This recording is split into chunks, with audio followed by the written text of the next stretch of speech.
if I can describe what art to me really means, it's a quote of one of your amazing singer-songwriters, Leonard Cohen, in his song Anthem, when he says, "Ring the bells that still can ring, forget your perfect offering.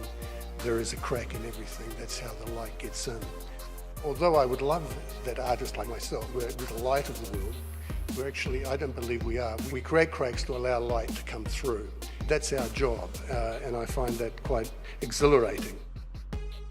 The whole concept of the blue trees I just love. That color just really stands out, the contrast against the green and nature, and the whole concept of just bringing that awareness to the trees, the importance of trees as a resource that we really have to take care of. I just felt that the whole thing was very important and something we needed to do here. The colour we use is a water-based pigment. It actually comes off with rain, so part of the project isn't for the colour to last forever. Like us, it will disappear, in some cases months, some cases years. Temporary art is something that we're very focused on in the city of Mississauga, and it's been really a passion project, the Blue Trees, for a lot of people within the city. Our Parks Department has been really incredible about supporting us. The Environment Division and Culture sort of came together as one. We were really inspired by Con's work at Park Royal with Simons, and we really wanted to bring it here to Mississauga to share with the community. Just for the record, blue is not my favourite colour, and I'm not an environmentalist, I'm an artist. I see deforestation, and I was thinking, well, how can I as an artist do something to highlight it? How can I change something that is, and I don't think the Blue Trees on its own can do that, but with the Suzuki Foundation, with Arbor Day, with cities like Mississauga, like London, like Vancouver, like Seattle, like Melbourne, like Sydney, as it builds up momentum, and then you get people to talk about trees instead of talking about politicians. Because once we lose the ability to breathe, everything else doesn't become, whether it's to make money or homelessness or poverty or not, that just disappears. Breathing is the top priority.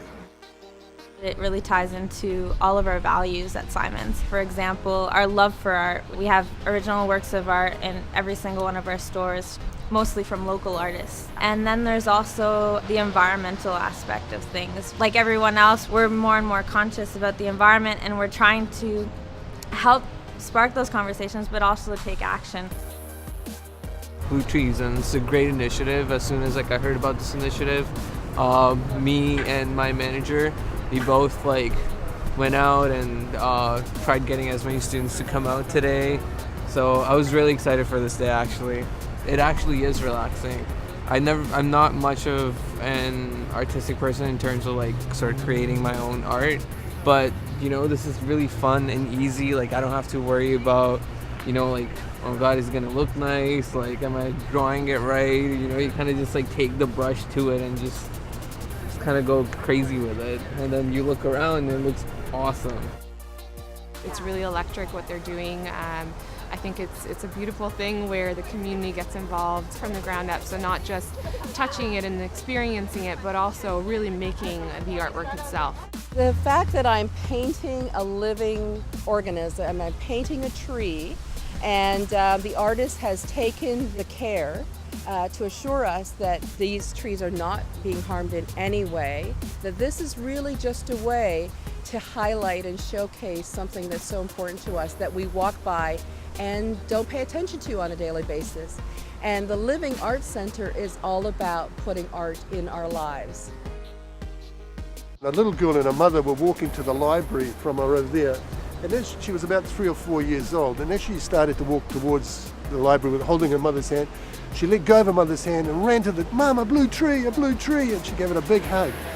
And I realized at that stage that something special had happened, that the color had made the tree visible, that mother and daughter had walked that path hundreds of times to the library, but this time the child had seen the tree.